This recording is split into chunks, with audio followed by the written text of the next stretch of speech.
Hello प्यारे बच्चों, मैं आशा करता हूँ कि आप लोग खुश होंगे और अच्छे से पढ़ाई कर रहे होंगे। तो आप लोग देखिएगा, सिद्ध कीजिए कि 6√3 एक अपरिमेय संख्या है। तो इसके अपोजिट में हम इसको परिमेय संख्या मानते हैं। तो यहाँ लिखेंगे माना माना 6√3 एक परिमेय परिमेय संख्या है। तो यह अगर एक परिमेय संख्या है तो इसको हम a/b के रूप में लिख सकते हैं, अर्थात भिन्न के रूप में लिख सकते हैं। तो इसलिए 6√3 बराबर a/b, जहां a b सह अभाज्य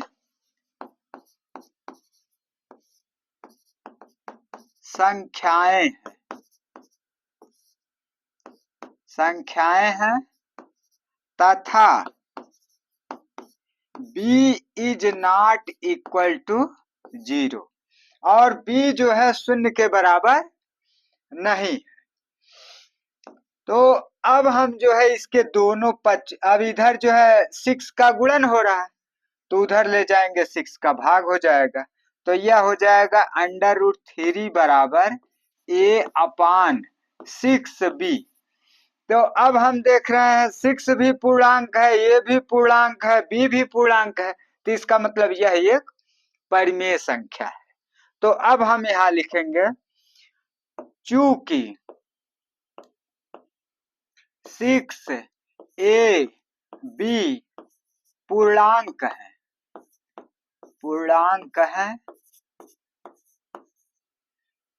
इसलिए a/6b एक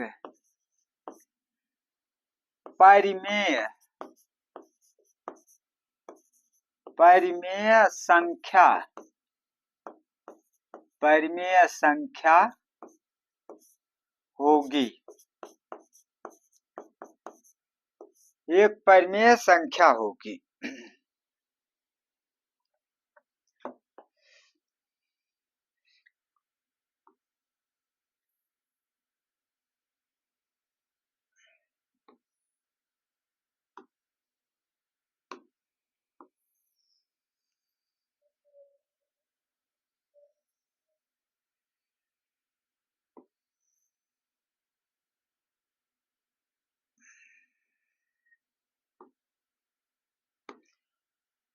तो अब यह अगर एक परिमेय संख्या है तो इसका मतलब √3 भी एक परिमेय संख्या होगी। अतः √3 भी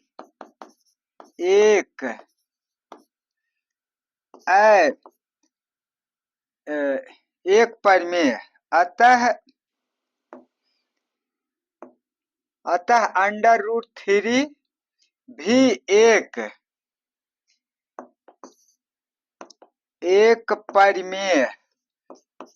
परिमेय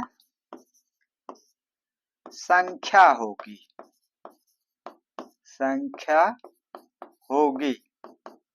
लेकिन ऐसा संभव नहीं है, क्योंकि √3 जो है अर्थात करणीगत संख्याएं जो है अपरिमेय संख्याएं होती है, परंतु यह विरोधाभास उत्पन्न होता है।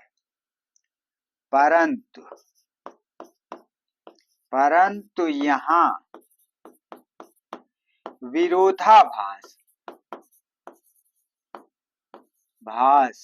विरोधाभास उत्पन्न होता है।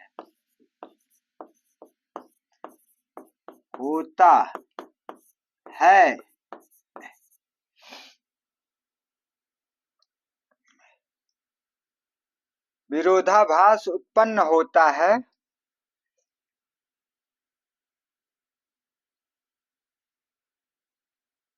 अतः हमारी परिकल्पना गलत है। अतः हमारी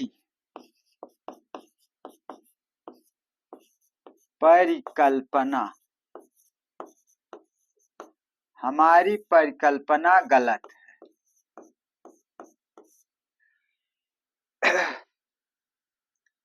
हमारी परिकल्पना गलत है, तो इसका मतलब √3 अगर एक अपरिमेय संख्या है तो इसका मतलब 6√3 भी एक अपरिमेय संख्या है। तो अब हम लिखेंगे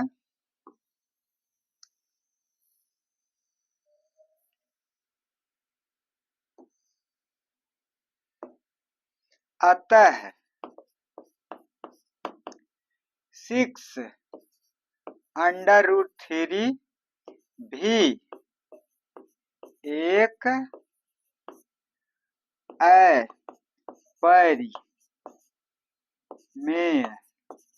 अपरिमेय संख्या होगी।